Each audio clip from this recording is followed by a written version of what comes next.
Good evening. So tonight at a little after 5 p.m., our deputies responded to 6803 Merganser Drive in reference to a man who said that he wanted to kill himself. When our deputies arrived at the residence, they were let in by the man's mother, and then once inside, the man came out of a bedroom holding a knife.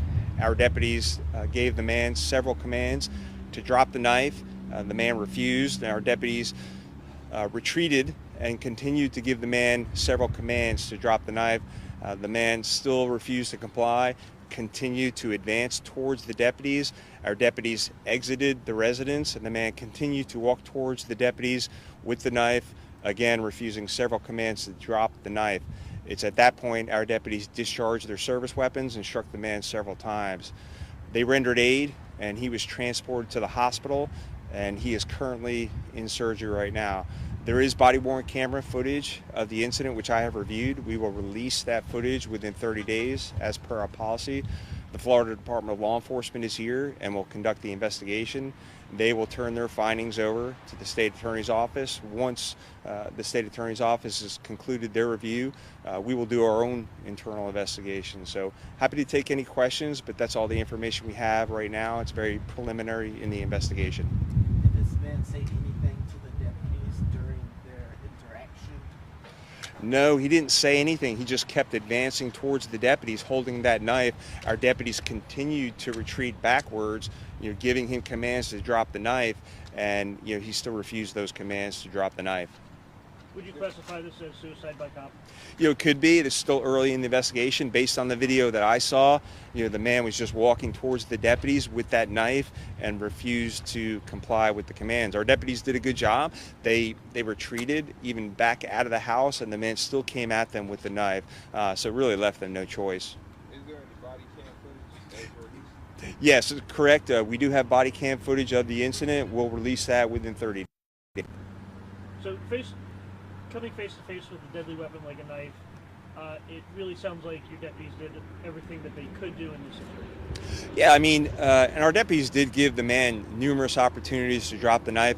And in fact, our deputies retreated backwards and retreated outside of the house, and the man continued to advance towards them with the knife.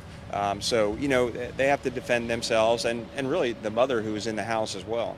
Sheriff, that's a pretty big scene. Why is it so large, the scene back there?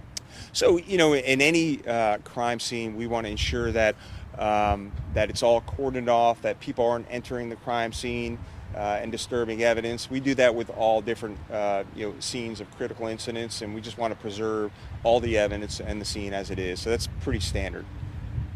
How many deputies discharged their weapons at tonight's scene? So there were 2 deputies that discharged their service weapons. Everybody good? Sheriff, do you want to mention the 911 call? Yeah, so there was a 911 call, and the man did say that he wanted to harm himself, and that's why we responded to the residence. At what time was dispatch? Around 5 p.m. this evening. Is it often that the Orange County Sheriff's Office has to deal with these types of situations, and is it rare that they get to this level of escalation? That's correct. So we respond to a little over 3,000 calls for service involving people who are in mental crisis, and very rarely do they end in this type of ending where we have to use force. Many times the person is given the services they need, the situation is de-escalated. So this is a very few and far between, a very rare situation. Does the Sheriff's Office have a mental health advocacy division? Yes, so we have a behavioral response unit which pairs a deputy and a clinician together, and many times they respond to these types of incidents. In this case, were they dispatched together? No, so in this case there was not a deputy and a clinician dispatched together because they weren't on duty.